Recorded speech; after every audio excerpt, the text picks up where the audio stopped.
the night she agreed to marry the man everyone called a savage. The candles in her father's study trembled as if they, too, were afraid. Her hand did not shake when she signed her name, but her heart felt like it was being buried alive, because she knew this marriage was not born of love or hope, but of sacrifice. She was trading her future, her youth, and every quiet dream she had ever carried, all to save her sister from ruin.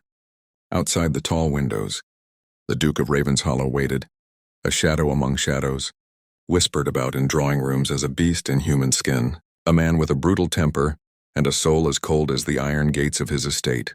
And still she walked toward him, knowing that sometimes love begins not with desire, but with courage. Before the story pulls you deeper into her fate, take a moment to pause.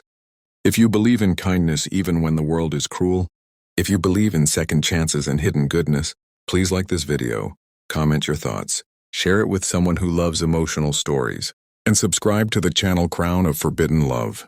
Your support keeps these stories alive. Her name was Ilara Whitcomb, and she had once believed her life would be gentle.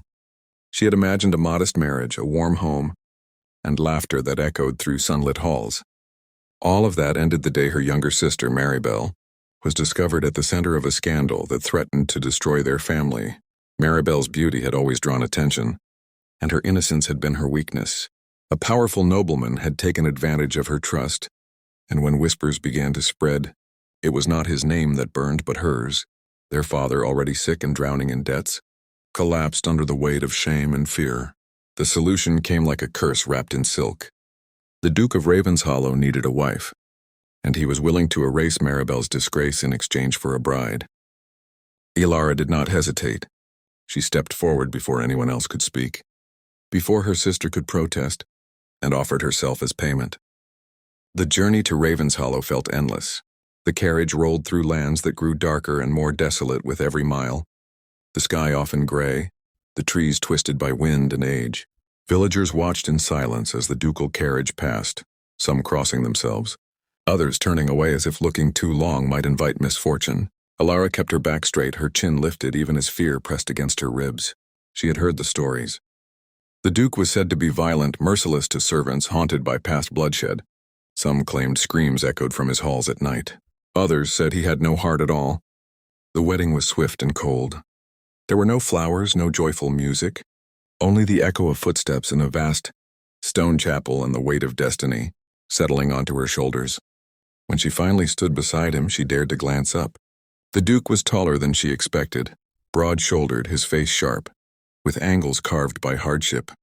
His eyes were dark, unreadable, and his expression never softened.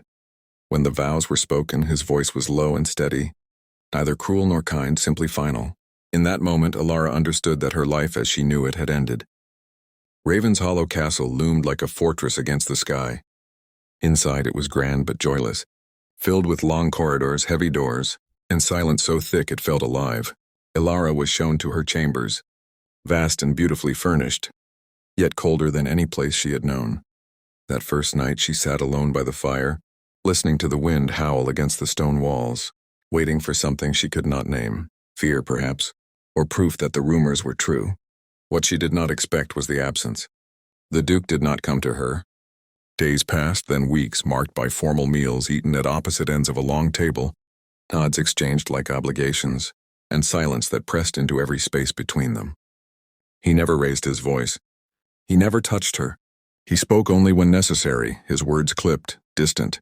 The servants watched her with curiosity and caution, as if waiting to see how long she would last. Ilara struggled in ways she had never imagined. Loneliness gnawed at her sharper than fear. She had prepared herself for cruelty, for anger, for pain. She had not prepared for emptiness. At night she lay awake wondering if this was her punishment, to exist beside a man who treated her like a ghost. Yet she reminded herself why she was here. Maribel was safe. Their family name had been restored. The price had been paid by her alone. Slowly, cracks began to appear in the image of the savage Duke. One evening, as Ilara wandered the east wing of the castle, she heard soft music drifting through a partially open door. Curious, she paused, her heart racing. Inside, she glimpsed the Duke seated at an old piano, his large hands moving with surprising gentleness across the keys. The music was mournful, filled with longing and loss. He did not see her, and she did not announce herself. She returned to her chambers, shaken by the realization that the man she had married carried sorrow deep enough to sing. Another day she noticed how he spoke to the stable hands, his tone firm but respectful. When a young servant dropped a tray in the hall and trembled in fear, it was the Duke who quietly dismissed him and instructed another to help clean the mess, without anger, without punishment. These moments were small, almost invisible, but to Elara they were revelations. Her own strength began to change her. She took an interest in the estate, in the tenants who lived on the surrounding lands. She asked questions, listened, learned. She persuaded the steward to let her organize aid for struggling families, using her own dowry funds. At first the Duke watched from a distance, silent and unreadable. Then one evening he surprised her by asking why she bothered. Elara did not shrink. She did not apologize. She simply continued, and something shifted. The Duke, whose real name was Alaric, carried wounds no one spoke of. Years ago he had returned from war a broken man, his kindness buried beneath grief and guilt. He had lost his younger brother, lost his parents soon after, and inherited a title soaked in blood and expectation.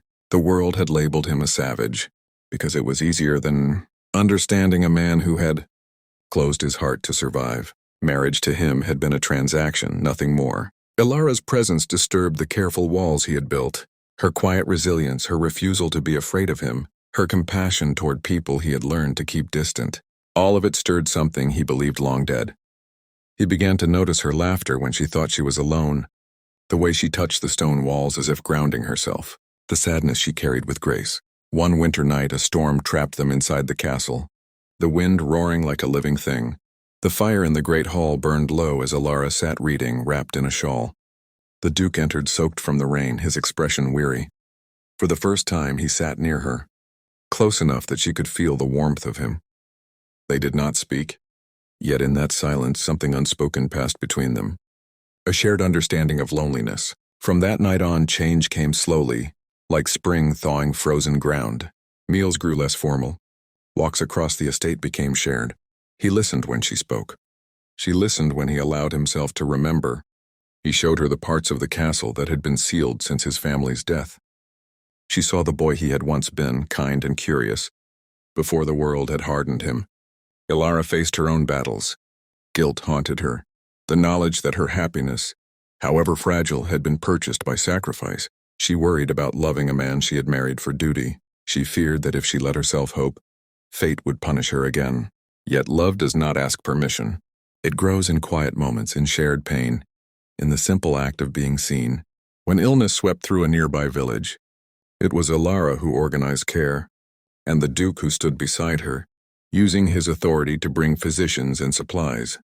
The people who had once feared him began to look at him differently, and he looked at himself differently too. The true test came when news arrived that the nobleman who had ruined Maribel sought to challenge the Duke, angered that his power had been stripped away. Old violence threatened to resurface. Elara feared losing the man she had come to love, feared that the savage reputation would reclaim him, but Alaric chose differently. He faced the challenge with restraint, using law instead of bloodshed, proving that strength did not require cruelty. In the quiet aftermath, Elara understood that the man behind closed doors had never been a monster. He had been a wounded soul, waiting for someone brave enough to see him. As the years passed, Ravenshollow changed. Laughter returned to its halls. Light-filled rooms that had been closed for decades.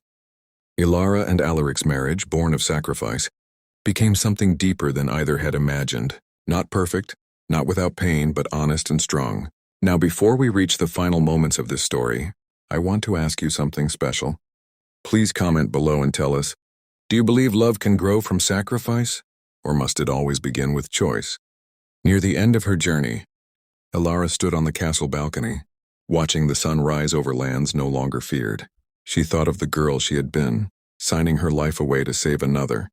She wished she could tell her that courage would be rewarded in unexpected ways, that kindness could soften even the hardest hearts, that sometimes the man the world calls a savage is simply someone who has never been loved gently enough.